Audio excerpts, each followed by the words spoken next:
Yellowstone National Park. Located in the northern Rocky Mountains of Wyoming, Montana, and Idaho, Yellowstone attracts millions of tourists from around the world every year. Visitors revel in its beauty, seeking out its geysers, hiking trails, and iconic fauna. Geysers like Old Faithful are ubiquitous, and Yellowstone offers visitors the opportunity to see animals that once roamed throughout the American West, including American bison, gray wolves, and grizzly bears. In addition to these natural wonders, Yellowstone also offers the visitor a treasure trove of Native American and Western history, traditionally home to the Shoshone and witness to the tales of Western cowboys. Yellowstone is America's oldest national park, established in 1872 by Ulysses S. Grant. But under this beautiful national park lies a geologic threat of epic proportions, the infamous Yellowstone Supervolcano. The Yellowstone Supervolcano is responsible for building the land that this beautiful park protects, and it's the sole reason why iconic geysers like Old Faithful spew. Generated by a volcanic hotspot known as the Yellowstone Hotspot, this supervolcano has a unique geologic history that can be traced back millions of years. Within its geologic history, colossal volcanic eruptions have been recorded, and the threat of an absolutely catastrophic eruption at Yellowstone is a real one. If Yellowstone were to explosively erupt tomorrow, the result would be nothing short of disastrous, not only for the immediate vicinity, but for the entire world. In this episode of Solomon's Outdoor Adventures, we're going to learn all about the Yellowstone Supervolcano, including its geology, past eruptions, and what would happen if Yellowstone were to erupt tomorrow. Come on, let's do it. We're going to start out with geology. Now, we know that Yellowstone is a very special type of volcano, a supervolcano. But what exactly is a supervolcano, and what makes it so super? To put it quite simply, a supervolcano is pretty much just a giant volcano, but like a really giant volcano. The textbook definition of a supervolcano is, according to the USGS, a volcanic center that has had an eruption of magnitude 8 on the Volcanic Explosivity Index, or VEI, meaning that at one point in time it erupted more than 1,000 cubic kilometers, or 240 cubic miles, of material in a single eruption. Here we go again with geologic scales. If you watched my previous video on the big one in Cascadia, you'll know that we got pretty intimate with the moment magnitude scale, not the Richter scale. Anyways, the principle of the Volcanic Explosivity Index, or VEI, is pretty much the same as that of the moment magnitude scale. The higher the number, the more powerful the event. Magnitudes on the VEI are contingent on how much material gets ejected from a volcano in an eruption. The scale goes from 1 to 8, and as one goes up by one digit on the scale, 10 times the material is ejected from that of the previous digit. For example, a magnitude 5 on the VEI ejects 1 cubic kilometer of material, while a 6 ejects 10, a 7 ejects 100, and an 8 ejects 1,000 cubic kilometers of volcanic material. Now, these numbers really mean nothing without context. To give you this context, let's analyze some famous volcanic eruptions throughout history. The 1980 eruption of Mount St. Helens ejected 4.2 cubic kilometers of material, clocking in at a VEI of 5. 12% of the entire mountain blew up in the eruption, outputting the same amount of energy as roughly 25,000 atomic bombs. Pretty huge, right? Now let's look at an eruption from a supervolcano. 74,000 years ago, an eruption from a supervolcano in Indonesia named the Toba Caldera Complex caused widespread catastrophe at a global level. The volcano ejected 3,800 cubic kilometers of material, forming a huge caldera known as Lake Toba. The eruption blanketed an area of over 38 million kilometers in ash, including the entire Indian subcontinent, most of Southeast Asia, parts of South China, and the entirety of the island of Sumatra. This eruption also deposited glass shards as far away as Ethiopia, South Africa, and Kenya, over 5,000 miles away from the volcano. Imagine being 5,000 miles away from a volcano and it's still raining glass from that volcanic eruption. The eruption of Lake Toba caused a volcanic winter across the world, with temperatures dipping between 9 and 15 degrees Fahrenheit on average. All in all, the energy of the blast from Lake Toba was equivalent to 22,620,000 atomic bombs. I mean, imagine that for a second. Imagine detonating almost 23 million atomic bombs at once. That's pretty freaking crazy, bro. The Yellowstone caldera erupts like Lake Toba does, not like Mount St. Helens does. Two of the last three eruptions of Yellowstone have been VEI 8 eruptions, like the aforementioned Lake Toba eruption. Compared to a supervolcano like Lake Toba or Yellowstone, Mount St. Helens is literally just a fart. Now that we know that Yellowstone has the potential to cause worldwide catastrophe due to an eruption, let's talk a little bit about its geologic history and how it was formed. Unlike Lake Toba, which was formed due to a subduction zone, Yellowstone was formed by a volcanic hotspot. A volcanic hotspot is a geological oddity in and of itself. It's an area of volcanic activity that is fed by magma rising through the crust from an anomalously hot area of the mantle. Hotspots form independently of tectonic plates. They remain stationary while the tectonic plate moves above them, creating long chains of extinct volcanoes behind the currently active one. This is especially evident in the Hawaiian hotspot, as the Big Island of Hawaii is the current location of the hotspot. Oahu, Maui, Molokai, Kauai, and the other islands and atolls in the Hawaiian archipelago and Emperor Seamounts used to be stationed above the hotspot, which is why they were created, but the Pacific Plate has since moved them off of the hotspot. This same phenomenon holds true for Yellowstone. Initially, geologists thought that the first definitive iteration of the Yellowstone hotspot was located in Nevada, in an area called the McDermott caldera. This caldera dates back 17 million years, and you might have heard about it on the news recently due to its huge lithium and uranium deposits. There is growing evidence, though, that suggests that the earliest iteration of this hotspot is preserved in the Coast Range of Oregon and Washington. Here, massive amounts of basalt exist, accreted onto the west coast of North America roughly 50 million years ago in a geologic unit known as the Silesia Terrane.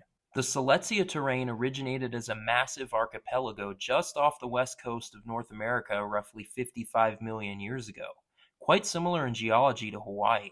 It is now thought that the Yellowstone hotspot created Silesia, and as the North American plate moved west over the years, the hotspot transitioned from being under the oceanic Farallon plate to currently being situated beneath the continental North American plate. Geologists estimate that the North American plate first overrode the Yellowstone hotspot 40 million years ago. Interestingly enough, there is a period in the history of the Cascade Volcanic Arc of anomalously high volcanic activity, known as the West Cascades period, transpiring from 37 to 17 million years ago. Was this period of excessive volcanism due to the Yellowstone hotspot? What we do know is this. Geologists suspect the Yellowstone hotspot created Silesia 56 to 43 million years ago, and the initial hypothesis was that the McDermott caldera was the first iteration of this hotspot, located just east of the Cascades in northwestern Nevada and southeastern Oregon, popping up about 17 million years ago. Both spatially and temporally, the Cascades are sandwiched between Silesia and the McDermott caldera. Given this evidence, geologists hypothesize that the West Cascades period was indeed due to volcanism from the Yellowstone hotspot. Following the McDermott caldera, a trail of volcanic complexes leads in an almost straight line to Yellowstone, showcasing beautifully how the North American plate moves as the hotspot remains underneath. The Jarbidge Mountains in northern Nevada compose the southern edge of the Bruno-Jarbidge caldera, dating back 10 to 12 million years, and the Snake River Plain in Idaho was almost exclusively created by the Yellowstone hotspot. Most hotspots erupt non-explosive, non-viscous basaltic magma that readily flows out of a volcano like Kilauea on the island of Hawaii.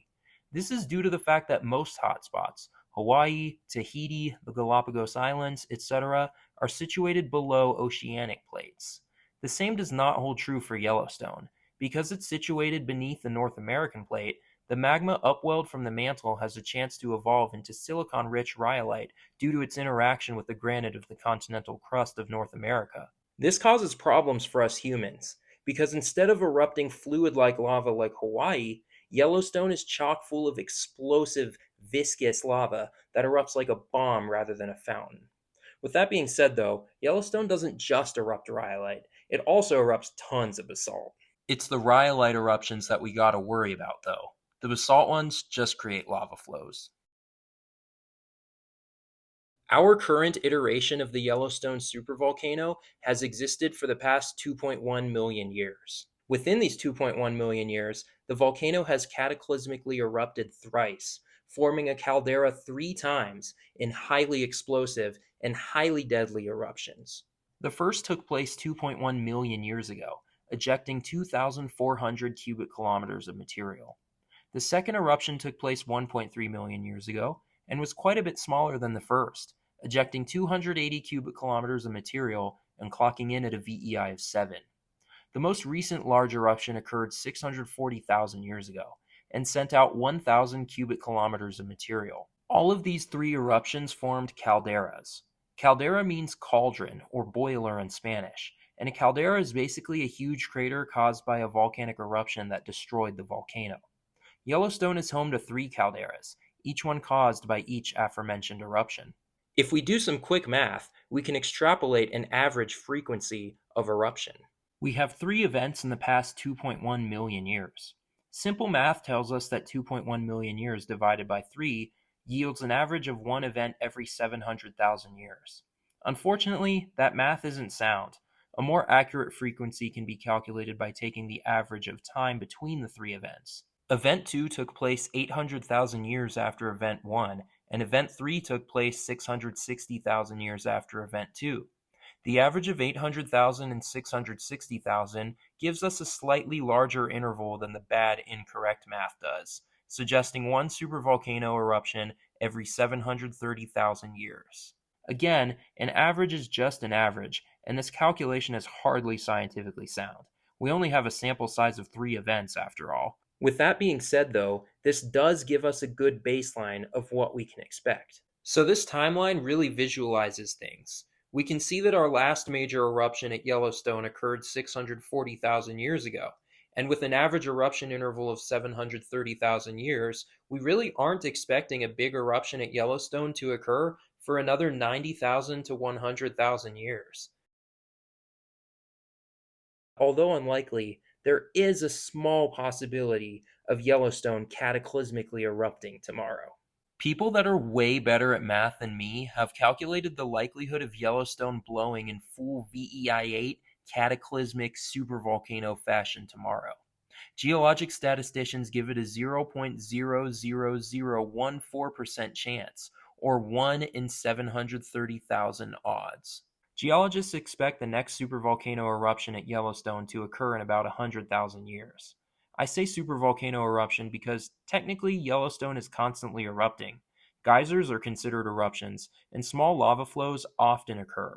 So, although it is quite unlikely, let's talk about what it would look like if Yellowstone were to blow tomorrow. I'm going to go worst case scenario here, suggesting an apocalyptic eruption that ejects 2,500 cubic kilometers of material. Pray to your divine entity of choice, because if Yellowstone were to blow like that tomorrow, it would be really bad. All right, let's set the scene. It's a hot summer day. Thousands of tourists are crowding the park. Earthquakes have been rocking and rolling for quite a while now, and geologists have warned the public that an eruption could be imminent. Still, it's America, and we're free, damn it, so people that have come to the park don't really give a hoot. Who likes geologists anyway? Interruption time. Yellowstone won't suddenly blow. Unlike earthquakes, volcanoes give us ample warning signs before they do go kaplooey. And being as monitored as it is, Yellowstone will have all the geologist eyes in the world on it. There will be millions of earthquakes as magma moves. The land will bulge, which it actually currently is doing right now, but it'll bulge way more than it is right now. The current Yellowstone bulge is actually in the realm of normalcy. And on top of all of that, the geyser activity will get weird, like really weird. So, unlike the big one in Cascadia, we will have ample warning before Yellowstone blows. The thing is, though, Yellowstone would blow in such a huge way that it wouldn't even matter how much warning we got. Anyway, back to the scenario. Animals have been acting weird as they've been feeling the digestive issues of the volcano for a while now.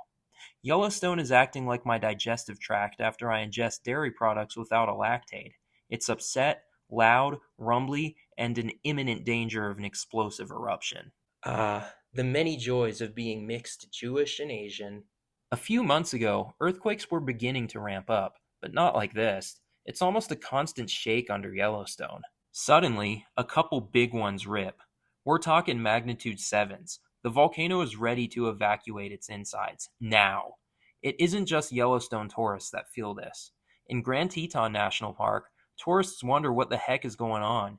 Some put two and two together thinking, bruh, what if Yellowstone was about to blow? Places as far away as Bozeman, Jackson, and Idaho Falls feel these quakes strongly. After these quakes, the sky starts to darken. Thunderstorms are common here in the summer, but this is no thunderstorm.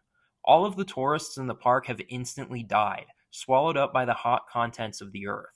Though people in the immediate vicinity of the park have instantly died, this eruption is not a one-day affair. A caldera-forming VEI 8 eruption has the potential to last a month. And in this month, absolute hell will be unleashed. Over a meter of ash will fall in a huge area around the caldera, in a roughly circular shape between Pocatello, Idaho, Great Falls, Montana, Buffalo, Wyoming, and Logan, Utah. This meter of ash means pretty much instant death to everyone within this circle. Buildings will collapse from the weight of ash on them, crushing the people that were lucky enough to not destroy their lungs by breathing in ash, which, let's not forget, are literal crystals. Scientists refer to this area in very technical fashion. They call it the kill zone. 2 million people live in the kill zone. Now, I know what you might be thinking here. If I'm in the kill zone, couldn't I just, leave when the volcano erupts? It's not that simple. Enough ash will be deposited to destroy houses, let alone your car. And when ash gets into the engine of your car, it's not going to run. So once the volcano starts erupting, you're pretty much marooned where you are. 100 millimeters of ash can destroy a building by caving its roof in. If Yellowstone were to erupt, depending on the month due to prevailing wind patterns, the entire area between Nevada and South Dakota would be covered in at least 100 millimeters of ash, as far south as Colorado and as far north as Saskatchewan. This study shows the ash forecast for the different seasons, as they would be slightly different based on the season due to prevailing wind patterns. 11 million people live in the 100 millimeter zone, putting them all at risk of structural collapse for their houses, offices, and other buildings. And again, I'm not even mentioning the people that die breathing in ash. People that do live in this zone are not guaranteed to die, but their chances of surviving the initial blast are not high. Cities like Salt Lake City, Denver, and Calgary are in this zone. The Wasatch Front, which is Salt Lake City, Provo, Ogden, and everything in between, is at particularly high risk, given its very close proximity to the kill zone. FEMA estimates 90,000 deaths, but 13 million people live in the two zones that we just discussed. One of these zones is a guaranteed instant death, and the other is not a guaranteed death, but the odds are not ever in your favor if you live here. So yet again, FEMA's estimates are way too low, in my opinion. Now, I'm just one guy, but I do have some education and experience in this field, including a bachelor's of science in geology. Moreover, I'm currently in grad school pursuing a PhD in geology, so I'm not just some dude spouting his ill-informed opinions on the internet. The realistic death toll, in my estimation, is in the millions. But hold on now, it doesn't just stop here. Ash would rain down from the sky throughout the literal entirety of the contiguous U.S., except for the furthest south parts of Florida and Texas. Ash would also fall as far south as Mexico, as well as far north as Canada, including British Columbia, Alberta, Saskatchewan, Manitoba, Ontario, Quebec, and Newfoundland. All in all, ash would rain down on 378 million people, covering an area of roughly 15 million square kilometers, or 5.8 million square miles. Think about this for a second. Ash raining down on 378 million people. Now, that number sounds mind-boggling, and some of y'all might think that that's fake news, but this is not an exaggeration. Needless to say, if Yellowstone were to blow, it would be an absolute apocalypse. The entire contiguous United States being blanketed in ash is just the tip of the Yellowstone iceberg. We just discussed the immediate effects of the Yellowstone supervolcano erupting, but, spoiler alert, a volcanic eruption of this magnitude would have absolutely huge climatic effects on the entirety of the Earth for many, many years to come. Along with raining down ash and killing crops, the volcano itself would release a colossal amount of sulfuric gases into the air that would interact with water vapor, causing a cooling effect on the Earth's climate that could last for years, decades, or even a millennia. A tremendously cold snap known as a nuclear winter could last up to 5 years after the eruption, causing widespread catastrophe by killing crops all around the world. This would be absolutely cataclysmic for us humans, especially in the consumer society we live in today, because this cooling wouldn't just be a degree or two. Yellowstone would plummet us into a mini ice age, and the lion's share of the farms we rely on to feed all 333 million of us here in the US would be ineffective. It would be too cold to grow all the crops we need. Remember, when Lake Toba erupted 74,000 years ago in Indonesia, Earth's climate cooled by an average of 9 to 15 degrees. This mini ice age caused by Lake Toba lasted 1,000 years, with a particularly bad nuclear winter lasting 5 to 6 years immediately after the eruption. If Yellowstone were to erupt tomorrow, a 1,000-year long mini ice age would not be out of the realm of possibility. All in all, the effects of an eruption from the Yellowstone supervolcano would most likely last at least a few hundred years. FEMA estimates 90,000 casualties in the event of this eruption, but let's be real here. Given the effects that the supervolcano would have for society at large over the years following its eruption, millions of people would die. We live in a consumer society. We no longer hunt, and many of us no longer farm. When we're hungry, we go to the grocery store or a restaurant. But if Yellowstone were to erupt tomorrow, we would be severely cut off from food products because our society at large just wouldn't be able to farm them after the eruption due to the ashfall in the immediate aftermath and the macro climatic effects afterwards. Most people in the US do not know how to be self sufficient and would not fare well in a scenario like this. The hope here is that the likelihood of Yellowstone erupting tomorrow is pretty much zero. We expect the next catastrophic eruption to occur 100,000 years from now, and again, the chance that it erupts tomorrow is 1 in 730,000, or 0.00014%. And if it does erupt tomorrow, well, there's really nothing we can do. I'm sure a lot of you have heard about the recent explosion at Biscuit Basin in Yellowstone, and I was in Yellowstone the week prior to it. You might be panicking given the recent explosion, but as a geologist, I can confidently tell you that those explosions are not out of the realm of normalcy and that it is not a sign of things to come. It's just the geyser's plumbing unclogging itself. No earthquakes preceded it, and it's completely normal. The likelihood of Yellowstone erupting is next to zero for many, many, many, many, many, many, many years to come. I honestly wouldn't lose sleep over it, and I'm one of the most neurotic people I've ever met. So, what should you do now? Honestly, nothing. Just continue living your life. Continue visiting Yellowstone National Park and appreciating its beauty and nature without harassing bison. I've said this before a few times in the video, but the likelihood of Yellowstone blowing within our lifetimes is basically zero, so I wouldn't lose sleep over it. It's really empowering to learn about Yellowstone, to learn about its geology, and to learn about what would happen when the volcano does inevitably blow, but dwelling on it and being paranoid because of it is just counterproductive. Keep enjoying life, and enjoy this song that my friend, Scoundrel of the Sage, wrote while we were in Yellowstone. This fun little song that you're about to hear is called Bobby Buffalo, and it's about a bison that I purchased in the Old Faithful gift shop when we went to Yellowstone National Park. So, I kind of have an unhealthy obsession with stuffed animals. I just get really emotionally attached to them. It's kind of one of my things. And I purchased a stuffed bison at the Old Faithful gift shop while we were on our most recent trip to Yellowstone. Just a bunch of friends and I. And I named him Bobby, and it inspired my friend, Scoundrel of the Sage, a musician, to write the song Bobby Buffalo. Scoundrel of the Sage is a very talented local artist from Las Vegas. He's also a personal friend of mine. I recommend giving him a listen on Spotify. I will link his Spotify to the description of this video. And we're just going to close out the video by playing his song Bobby Buffalo with some of my favorite clips from Grand Teton and Yellowstone when we just recently went, playing in the background. But before we get started with that, I just want to give everyone a huge thank you, a heartfelt thank you. Everyone that watches my videos, you guys are awesome. Everyone that subscribes to my channel, thank you very much. So just thank you from the bottom of my heart. All right, let's get started with the song and the clips and end the video out. Hit it!